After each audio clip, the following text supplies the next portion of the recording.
လောကကြီးမှာစိတ်ဟာအလွန်မှဗราဏကြတယ်စိတ်ဟာအလွန်မှအရေးကြီးတယ်ဆိုတာကိုသိမြင်နားလည်မှုရှိပြီးတော့ဆင်းရဲဒုက္ခရောက်ကြတယ်ဆိုတာမကောင်းတဲ့စိတ်တွေကိုအခြေခံပြီးတော့ပြုကြပြောကြတွေးကြလို့သာလေဆင်းရဲဒုက္ခဖြစ်ကြရတယ်ဆိုတာကိုရှင်းရှင်းလင်းလင်းမသိရဘူးလားဗျာသိရတယ်ဒါကြောင့်ပိဋကပေါင်းသူတော်ကောင်းတို့ဆင်းရဲဒုက္ခတုံတစ်ခုကြုံလာပြီဆိုလို့ရှိရင်ဒါကိုယ့်ရဲ့ကာယကံမှုဝစီကံမှုမနောကံမှုတွေချွတ်ချော်ခြင်းရဲ့အကျိုးဆက်ပဲဆိုတာကိုနားလည်ပြီးတော့အဲ့ဒီကာယကံမှုဝစီကံမှုမနောကံမှုတွေဟာဘာကြောင့်ချွတ်ချော်ရလဲဘာကြောင့်ယုံညံ့တဲ့ကာယကံမှုမနောကံမှုကာယကံမှုဝစီကံမှုမနောကံမှုတွေဖြစ်သွားတာလေလို့ထပ်ပြီးတော့စစ်ကြည့်လိုက်တော့လည်းပဲဒီမကောင်းတဲ့စိတ်မှာသွားပြီးတော့အရင်ကတွေ့ရစိတ်ထားကမကောင်းဘူးဆိုလို့ရှိရင်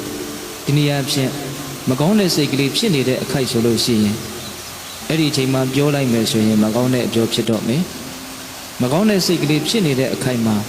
တစ်စုံတစ်ခုပြုတ်မယ်ဆိုရင်လည်းပဲမကောင်းတဲ့ကာယကမကောင်းတဲ့အပြုတ်မှုဖြစ်တော့မယ်မကောင်းတဲ့စိတ်ကလေးဖြစ်နေတဲ့အချိန်မှာတစ်စုံတစ်ခုတွေးမယ်ဆိုရင်လည်းပဲမကောင်းတဲ့အတွေးတွေသာလင်းဖြစ်တော့မယ်ဟုတ်လားဒါကြောင့်စိတ်ကလေးမကောင်းနေတဲ့အချိန်မှာလှုပ်တာလည်းမကောင်းနိုင်ဘူးပြောတာလည်းမကောင်းနိုင်ဘူးတွေးတာလည်းမကောင်းနိုင်ဘူးပေါ့အဲ့ဒါလိုကာယကံဝစီကံမနောကံကံသုံးပါးမကောင်းမှုယုံညံ့သွားပြီဆိုလို့ရှိရင်အကျိုးပေးဟာကောင်းနိုင်မှာမလားမကောင်းနိုင်ဘူးဒါကြောင့်မြတ်စွာဘုရားကရိုးရိုးရှင်းရှင်း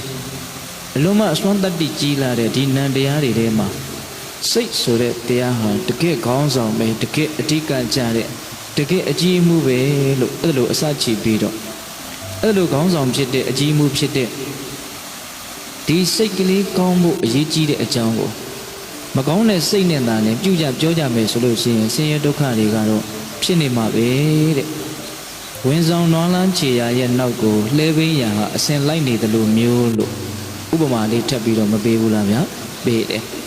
ဟိုဦးဇင်းတို့ကငယ်ငယ်တုန်းကတောမှနေခဲ့တာဆိုတော့ဟိုလှဲလန်းချောင်းတွေကိုကြည့်လိုက်လို့ရှိရင်နွားခြေရာလေးတွေဟာကောင်းကောင်းမွန်မွန်ရှိနေတယ်လို့တခုမှမရှိဘူးဘာလို့ဆိုသူ့ရဲ့အပေါ်မှာလှဲပိန်းရာကအမြဲတမ်းကြိတ်ချေထားတာကိုတွေ့နေရတာပဲလေဟုတ်လား